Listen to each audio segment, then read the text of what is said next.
मेरे प्रिय दर्शकों, आप लोग को सादर प्रणाम। मैं एक शिव पुराण की शिव जी की कथा सुनाने जा रही हूँ आप लोग के लिए। और अच्छा लगे तो कमेंट करके बताना कैसा लगा आप लोग को। ठीक है, मैं चल रही हूँ, शुरू कर लें। एक समय की बात है, त्रिपुरारी भुजंगधारी श्री काशीपति महादेव जी जगन्नाथ माता पार्वती के साथ प्रसन्न रूप में विराजमान थे। जगन्नाथ माता ने उनसे अनुरोध किया, भगवान कोई कथा आज कहिए। इस पर भगवान भूत भावन किंचित मुस्कुराए और बोले, हे पार्वती सुनो। पूर्व समय में कुष्मांडक नामक एक ऋषि का पुत्र मंडप नाम से विख्यात था। वह बाल्यकाल में ही कुसंगति के कारण पाप कर्म में लीन हो गया था। अतः उसकी निंदित कथाओं को सुनकर उसके पिता, माता, भाई आदि सभी संबंधियों ने उसको अपने से अलग कर दिया। वह पूर्व जन्म के कर्मों के कारण किसी का कहना नहीं मान रहा था। उसकी आदतें यहाँ तक की खराब हो गई कि वह साधु महात्मा, सत्पुरुषों एवं देवी देवताओं तक की निंदा करने लगा। युवा होने पर वह दूसरी स्त्रियों के प्रेम में फंस गया। प्रेम के वश में होकर वह औरों के द्रव्यादि की चोरी में भी लीन हो गया। उसके दो घनिष्ठ मित्र थे, एक था नापित, दूसरा था बटहारा। इन तीनों ने मिलकर विचार किया कि किसी धनी के घर चोरी करके अधिक धन प्राप्त किया जाए। अतः तीनों ने मिलकर राजा के यहाँ चोरी की। इस चोरी के कारण बहुत सा धन हाथ लगा। सारा धन मंडप के पास था। दोनों मित्रों के मांगने पर भी उसने उन लोगों को हिस्सा नहीं दिया।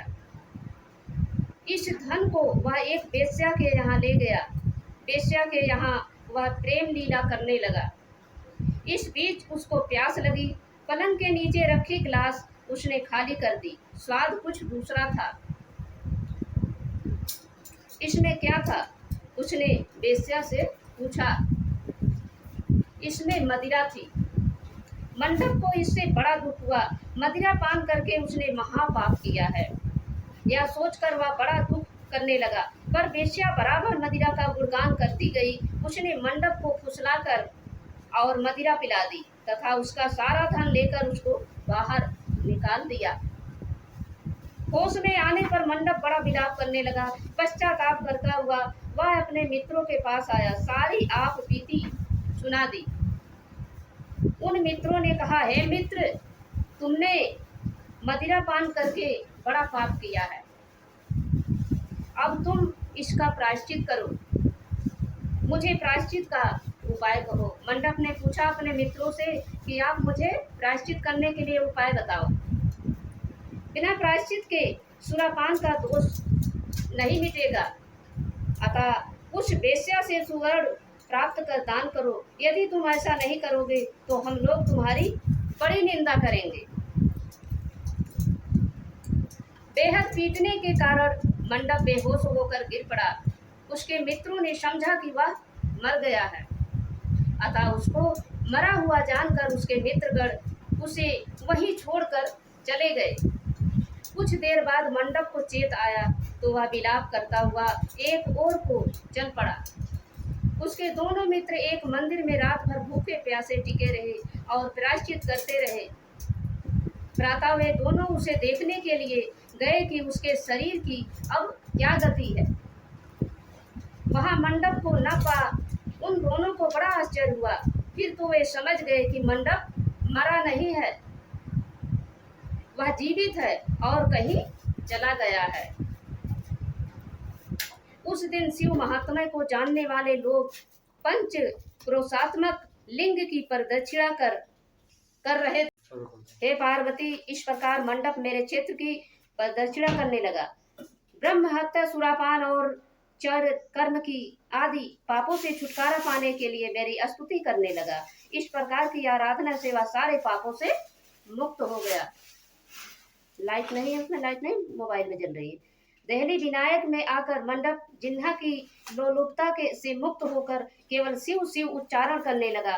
उसकी इस आराधना और भक्ति भाव को देखकर सर्वत्र उसका बड़ा आदर और मान सम्मान होने लगा। हे पार्वती, मंडप ने अन्न जल सब त्याग दिया और बार बार विलाप कर कहने लगा कि हे ब्राह्मण, शरीरधारी होकर भी मैंने सुवर्ण की चोरी की, साध्वी माता को ठगा, वेश्या गमन सुरापान किया, ब्राह्मण शब्द का हनन किया। पश्चाताप से मंडप विहल हो गया। हे देवी, मंडप के मन में यह विचार आया कि मेरे क्षेत्र की प्रदक्षिणा करने से यह वह सारे पापों से मुक्त हो जाएगा। अतः वह काशी काशी शिव शंकर शिव शिव की रटा लगाकर अपने पापों का प्रायश्चित करता हुआ मेरे क्षेत्र की परिक्रमा करने लगा। रामेश्वर लिंग में आकर उसने स्नान पूजन किया, सोमनाथ का पूजन किया, सीता और लक्ष्मण के साथ श्री राम जी का पूजन किया। बोलिए हर हर महादेव की जय, मैया भवानी की जय, गणेश कार्तिक की जय।